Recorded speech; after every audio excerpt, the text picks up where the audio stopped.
ESG 360 est la première plateforme de conformité CMF et de reporting ESG, hébergée en Tunisie, des données sécurisables et auditables. Donc, 3 exigences pour une banque, une seule réponse.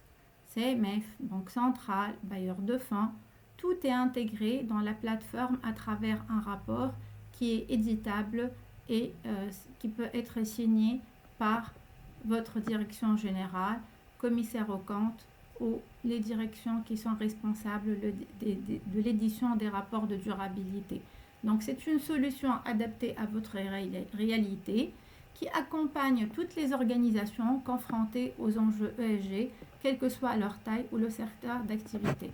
La plateforme ESG couvre les secteurs bancaires, le secteur financier, assurance, mais aussi tous les secteurs industriels, agriculture, tourisme, industrie, ciment, tout type d'activités sont inclus dans cette plateforme. Donc, comment cette plateforme elle est structurée? Donc, elle vous permet de produire et avancer avec des délais adaptés, un conseil embarqué et un circuit de validation intégré. Donc, tout ceci, il est conçu et adapté à votre organisation. Donc, la plateforme prend en considération l'organisation et la taille de l'activité.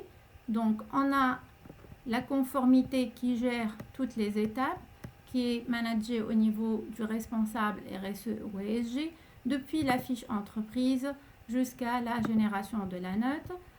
Il y a le financier qui détermine et évalue la connectivité financière. Il y a le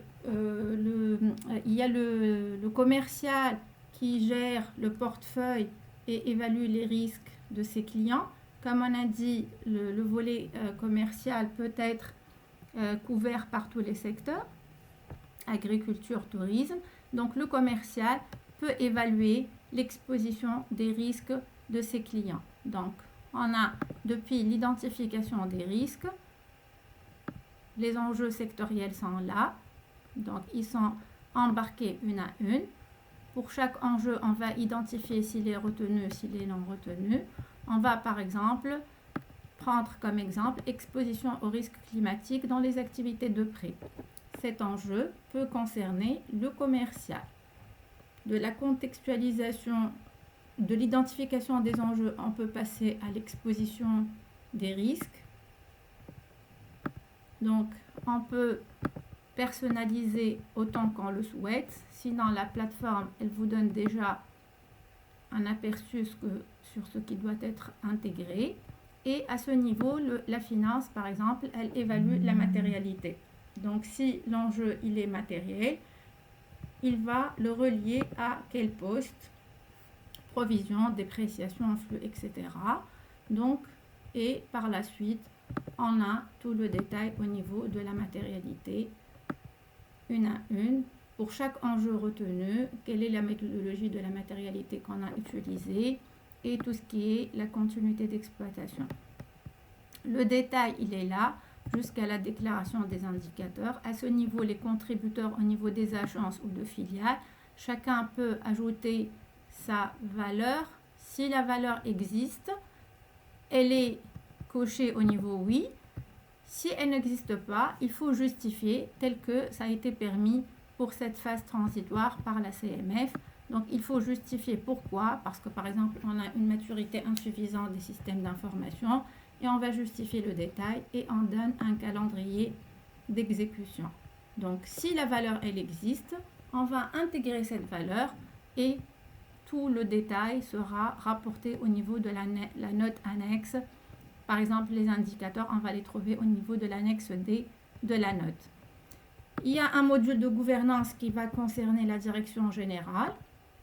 C'est au niveau des mécanismes de gouvernance et les 8 dimensions requises par la circulaire, les organes de supervision, le responsable, les compétences et les rémunérations. Un autre volet qui concerne la stratégie, qui peut être en lien avec tout ce qui est, il faut définir le lien entre la stratégie de la banque et les stratégies en faveur des enjeux ESG. On va le trouver au niveau de l'axe B et jusqu'à arriver à la génération de la note. La note, elle va prendre en considération toutes les étapes et toutes les contributions à tous les niveaux. On a deux modèles.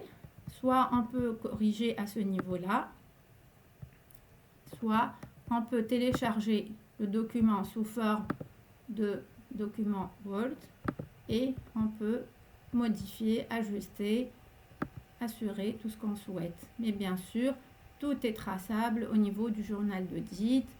Les changements des données ne peuvent être permis qu'avec l'autorisation et le suivi intégré. Tout ceci, tout ce qu'on a rédigé au niveau des étapes, sera consolidé au niveau de la note. La note, elle est riche, c'est pour ça qu'on a dit on peut la distinguer au niveau de plusieurs documents. La note a annexé aux états financiers, mais aussi on peut en ressortir des rapports de durabilité, des rapports d'activité, des rapports pour les bailleurs de fonds, avec la contribution de tous les collègues. Voilà, donc jusqu'à arriver au niveau de la validation par la direction générale et le commissaire aux comptes qui valide cette note. Le tout, par la suite, peut être exporté en fichier PDF une fois qu'on a la validation totale. On a notre CMF telle qu'elle a été validée par toutes les parties prenantes. Voilà.